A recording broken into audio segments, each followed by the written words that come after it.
Hello learners, welcome to Namaste English. आज हम discuss करेंगे एक बहुत ही important and famous poem the road not taken by Robert Frost.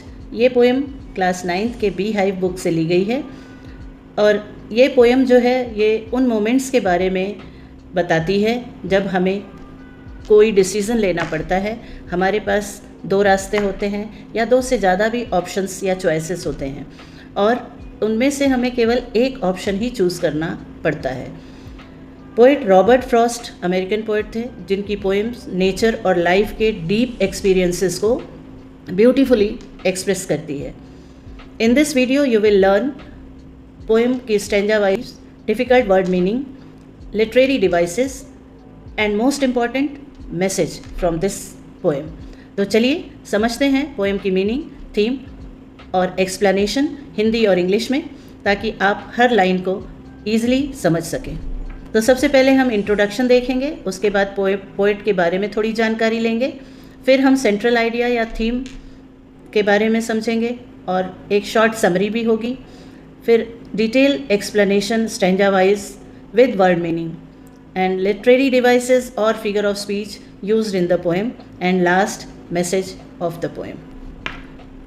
सबसे पहले इंट्रोडक्शन देखेंगे पोएम के बारे में। This is as I told you, it is a very famous poem by Robert Frost, published in 1916. It explores the theme of life choices and decision making. Very often it is misunderstood as celebration of individualism. Celebration of individualism से मतलब है कि ये जो है किसी individual के thought है, बट जब आप पोएम समझ लेंगे तो लगेगा कि कहीं ना कहीं ये आपसे भी रिलेटेड है। चलिए अब थोड़ी सी जानकारी लेते हैं पोएट के बारे में। Robert Frost, he was born on March 26, 1874, San Francisco, California in US. He died on January 29, 1963 in Boston. He was an American poet. He was much admired for his depiction of rural life.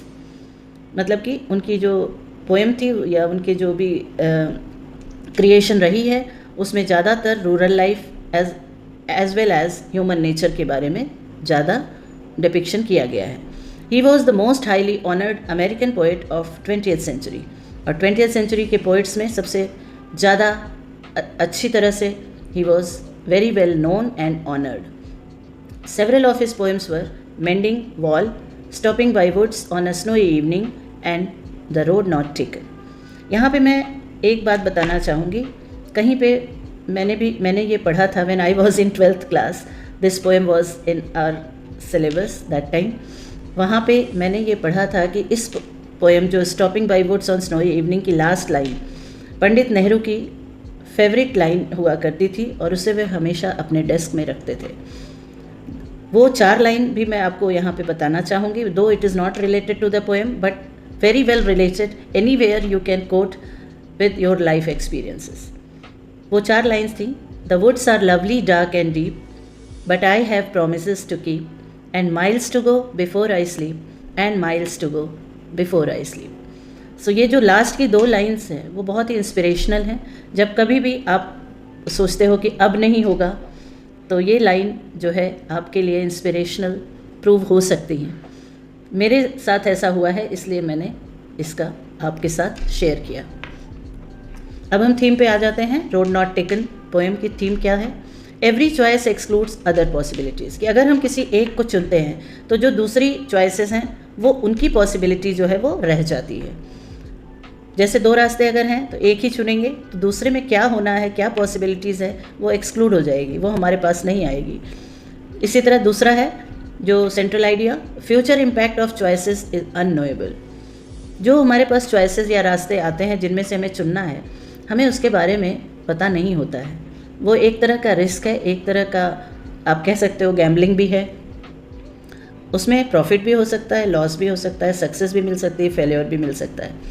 We construct narratives about our decisions, और जब हम कोई रास्ता चुन लेते हैं तो उसके बाद हम अपना एक धारणा बना लेते हैं कि हमने जो डिसीज़न लिया है, अगर आपको सक्सेस मिली तो आपकी जो वो है वो पॉजिटिव थिंकिंग हो जाएगी, और अगर नहीं मिली तो आपको लगेगा कि ये तो गलत चुनाव था। और अगर आपको ओके दोनों के बीच का सिचुएशन है तो देन आपको अलग तरह की फीलिंग होगी। So choices create division and loss of potential path. Choices जो होती हैं, जो भी होती हैं, वो एक डिवीज़न क्रिएट करती हैं, क्योंकि डिवीज़न का मतलब है कि जब कई चॉइसेस हैं तो आपको you are divided, you have to take only one. और जो भी रास्ते के पोटेंशियल्स हैं, जो कुछ भी हैं दूसरे चॉइसेस जिन्हें आपने नहीं लिया है, तो वो उसका लॉस भी हो सकता है। अब हम समरी देखते हैं। The road not taken is a very well known poem by Robert Frost based on making decision in life. The poem depicts the dilemma मतलब होता है दुविधा, dilemma of a person standing at a road with a division. देख रहे हैं आप, कोई एक ट्रैवलर है, फीमेल ट्रैवलर है या मेल कोई भी हो सकता है, रोड डाइवर्जन पे खड़े, एक रोड का डायरेक्शन दूसरी तरफ है, दूसरी अलग साइड में है। तो यहाँ पे आप देखिए, the road represents our life in a poem. ये दोनों जो रोड हैं, ये एक सिम्बॉलिज़म है जो हमारे अलग अलग रास्ते या अलग अलग लाइफ के पाथ को डिपिक्ट कर रहे हैं। We do not follow is referred to as the road not taken. जिस रोड को हम नहीं लेंगे उसी रोड के नाम पे ये पोएम है, द रोड नॉट टेकन, जो नहीं ली गई है। The poem is about decision we make. हो सकता है ये पोएट का ऑटोबायोग्राफिकल भी हो, कहीं कहीं ये भी कहा जाता है, क्योंकि पोएट ने पोएट बनने का जो रास्ता चुना, जबकि there may be many professions, इनके और साथ के लोगों ने अलग अलग प्रोफेशन चुने, and he wanted to be something different, और उसी पे इन्होंने ये पोएम लिखी है कि what he achieved and what others must have achieved. We should proceed cautiously while making decision. अब वो कह रहे हैं कि जब भी डिसीजन लेना हो तो बहुत ही सोच समझ के लेना चाहिए। वी कैनॉट रिवर्स, क्योंकि हम वापस नहीं आ सकते हैं। जिस रास्ते पे हम चल पड़े हैं वहाँ से लाइफ में मुश्किल होता है वापस उस जगह पे आना जहाँ से आपने डिसीज़न लिया था, क्योंकि जो डिसीज़न आप लोगे वो आपकी लाइफ को शेप करेंगे। अब हम स्ट्रेंजा वाइज एक्सप्लेनेशन देखेंगे with difficult words and their meaning. Two roads diverged in a yellow wood, and sorry I could not travel both, and be one traveller long I stood and looked down one as far as I could to where it bent in the undergrowth. अब यहाँ पे poet कह रहे हैं कि to roads diverged in a yellow would, दो रास्ते दिख रहे हैं, दो सड़कें हैं जो कि डाइवर्स्ड मतलब होता है सेपरेटेड हैं और दो डायरेक्शन को इंडिकेट कर रही हैं। येलो वुड मतलब, येलो वुड जो है एक फॉरेस्ट है, forest in a yellow would मतलब ये जंगल में दो रास्ते इनको मिलते हैं, जंगल में जा रहे थे और दो रास्ते दो डायरेक्शन की तरफ दिखाई दिए। And sorry I could not travel both, और कह रहे हैं कि अब जब दो रास्ते हैं तो मैं दोनों पे तो जा नहीं सकता, इसके लिए I feel sorry I could not travel both. And be one traveller long I stood, क्योंकि मैं अकेला ट्रैवलर था तो मैं वहाँ थोड़ी देर खड़ा रहा। And look down one as far as I could, एक रास्ते को देखा जितना दूर तक देख सकते थे। To where it bent in undergrowth, जहाँ पे बहुत सारे डेंस प्लांट्स बुशेस दिखाई दे रहे थे और वो ज़्यादा सूखे हुए नहीं थे, वो ज़्यादा ट्रॉडन नहीं थे, मतलब ज़्यादा उस पर लोग गए नहीं थे, तो इसलिए वो काफ़ी हरा भरा फॉरेस्ट था या रास्ता था। अब इसमें जो डिफ़िकल्ट वर्ड है डाइवर्स्ड, डाइवर्स्ड का मतलब है separated and took a different direction, मतलब जो पॉइंट जहाँ से दो रास्ते बन जाते हैं, divorced. Yellow would is a symbol of forest with decomposing leaves, मतलब जहाँ पे सूखी पत्तियाँ गिरी हुई हैं, ऐसे। येलो मीन्स ऑटम सीजन में वुड जैसे हो जाते हैं। अंडरग्रोथ मतलब dense forest of plants and bushes, ऐसा फॉरेस्ट जहाँ पे बहुत ज़्यादा ग्रोथ है प्लांट्स और बुशेस की, जंगल में। अब हम नेक्स्ट स्टैंजा देखते हैं। देन टुक द अदर, तो मैंने दूसरा रास्ता ले लिया। Just as fair having perhaps the better claim, क्योंकि मुझे लगा कि ये ज़्यादा सही है, better claim. Because it was grassy and wanted wear, क्योंकि वो ज़्यादा हरा भरा था। वॉन्टेड वेयर का मतलब है ज़्यादा यूज़ नहीं किया गया था, हरी भरी घास थी ज़्यादा। और एक दूसरा रास्ता जो था वो मतलब डीकम्पोज लीव्स वाला था, जहाँ पे लोग ज़्यादा चले थे। Though as for that the passing where had worn them really about the same. अब वो कह रहे हैं कि मैं उस रास्ते पे चला क्योंकि लॉजिक यही था कि it was grassy and wanted wear, ज़्यादा लोग उस पर गए नहीं थे। And poet wanted to do something different, though as for that the passing there had worn them really about the same. वो कह रहे हैं कि यद्यपि कि उस रास्ते से जब पास होना, हैड वॉर्न देम, वॉर्न मतलब होता है चलना, उस पर चलना, रियली अबाउट द सेम। दोनों रास्ते जो थे, दोनों में लोग गए थे, कहने का यही मतलब है कि जहाँ पे हरी घास थी, जिस रास्ते को पोएट ने चुना था, वहाँ से कम लोग पास हुए थे, कम लोग गए हैं। अब fair as good as, claim better option, grassy unused, wanted wear had not been used, and both that morning equally lay, and both दोनों रास्ते that morning equally lay, एक जैसे थे, मॉर्निंग में दोनों एक जैसे थे। in leaves no step had trodden back, मतलब मॉर्निंग में जो थे उसमें कोई नहीं गया था ज़्यादातर। oh I kept the first for the other day, मैंने सोचा कि अभी एक रास्ता जो थोड़ा ज़्यादा अंतर था तो उस रास्ते पे चलता हूँ, सोचा कि ये किसी और दिन ट्राई कर लूँगा। I kept the first for other day yet knowing how was lead on to the way, फिर भी मैं जानता था, वैसे मैंने सोचा कि ये किसी और दिन चलेंगे, लेकिन फिर भी मैं जानता था how ways leads on to the way, कि क्योंकि जिस रास्ते पे मैं जा रहा हूँ वो किसी ऐसी तरफ जाएगा कि मैं आई doubted if I should ever come back. वैसे मैं सोच रहा था कि इस पर किसी और दिन जाऊँगा, लेकिन साथ में ये भी जान रहा था कि जिस रास्ते पे मैं जा रहा हूँ मुझे डाउट है कि मैं वापस आऊँगा और वो पहला रास्ता फिर से जा पाऊँगा। I shall be telling this with a sigh, अब मैं एक पोइट एक आह भरते हैं, कहते हैं somewhere ages and ages hence, काफ़ी दिनों के बाद, two roads diverged in a wood and I took the one less travelled by. अब वो पुरानी बात याद कर रहे हैं, ये काफ़ी दिनों के बाद वो अपने डिसीज़न को याद कर रहे हैं कि मुझे दो रास्ते मिले थे, एक जो था वो लेस ट्रेवल्ड था और मैंने उसी को चुना था।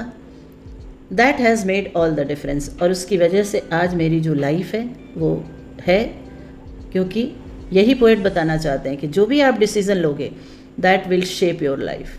तो कहते हैं कि आज मैं जो भी हूँ उसी की वजह से हूँ, जो मैंने लाइफ में डिसीज़न लिया था।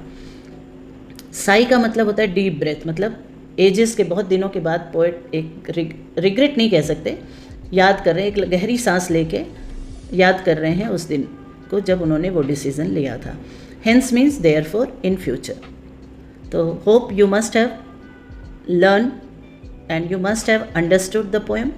कई बार सदियों भविष्य में जब भी आप कोई डिसीज़न लेते हो तो कई बार आप अपने पुराने दिनों को याद करते हो जब आपने वो डिसीज़न लिया था। कई बार आप खुश होते हो कि अच्छा मैंने अच्छा किया ये डिसीज़न लिया, और कई बार आप सोचते हो कि अरे मेरे दोस्त ने जो लिया वो भी डिसीज़न अच्छा था।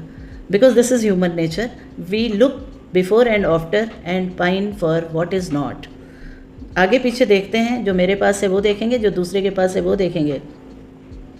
तो ये ह्यूमन नेचर है, और फिर हम कभी कभी कंपेयर करते हैं, कभी सोचते हैं वो अच्छा है हमारा अच्छा नहीं है, हमारा अच्छा है वो उनका अच्छा नहीं है। That is general human nature. अब हम बात करेंगे लिटरेरी डिवाइसेस की या फिगर्स ऑफ स्पीच। सबसे पहले राइम स्कीम देखेंगे। अब आप पहला स्टैंजा देखिए, साउंड पे ध्यान दीजिएगा। Two roads diverged in a yellow wood and sorry I could not travel both and be one traveller long I stood and look down one as far as I could to where it bent in the undergrowth. देखिए sound, similar sound, wood, stood, could. तो इसमें एक letter होगा A, और second line both are undergrowth, last line and second line same similar sound. तो पहले ए, फिर दूसरा साउंड है बोथ, तो बी लिखिए, और फिर स्टूड फर्स्ट वन की तरह है, तो यहाँ ए बी, ये है राइम स्कीम। तो और फिगर ऑफ स्पीच है सिम्बोलिज्म, जो मैंने बहुत पहले ही आपको बताया। Two roads represent more choices और two choices in our life. Anaphora repeated at the beginning lines, second line, third line and fourth line में एंड वर्ड को बार बार यूज़ किया गया है, तो एनाफोरा है।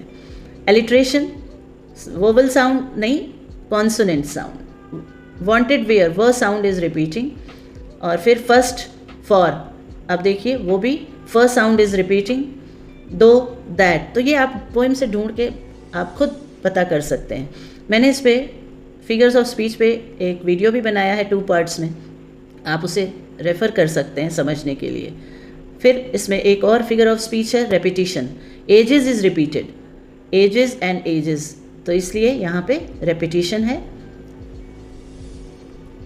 Message from this poem: the main message of Robert Frost poem The Road Not Taken is that choices, seemingly small ones may be, choices हो सकती हैं कि छोटी हों, but they have significant consequences and they shape the course of our life.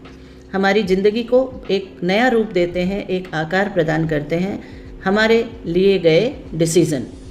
जीवन में जब भी कोई डिसीज़न लेना हो तो बहुत सावधानी से लीजिए। यूज़ योर इंटेलेक्ट, केयरफुलनेस, क्योंकि हमारे इन डिसीज़न की वजह से हमारा भविष्य का निर्माण होता है। तो आपने देखा कि पोएम हमें बहुत कुछ सिखा रही है कि लाइफ में डिसीज़न बहुत इम्पॉर्टेंट है और हर चॉइस का एक इफ़ेक्ट होता है और हमें अपने डिसीज़न को कॉन्फिडेंस के साथ एक्सेप्ट करना चाहिए और उसके जो भी असर होंगे, प्रभाव जो होगा, उसे भी एक्सेप्ट करना चाहिए। So moral of the poem is once again be bold, take your own path and stand by your own choices. So अगर आपको ये वीडियो पसंद आया हो तो लाइक, कमेंट और सब्सक्राइब ज़रूर कीजिए। मिलते हैं अगले वीडियो में।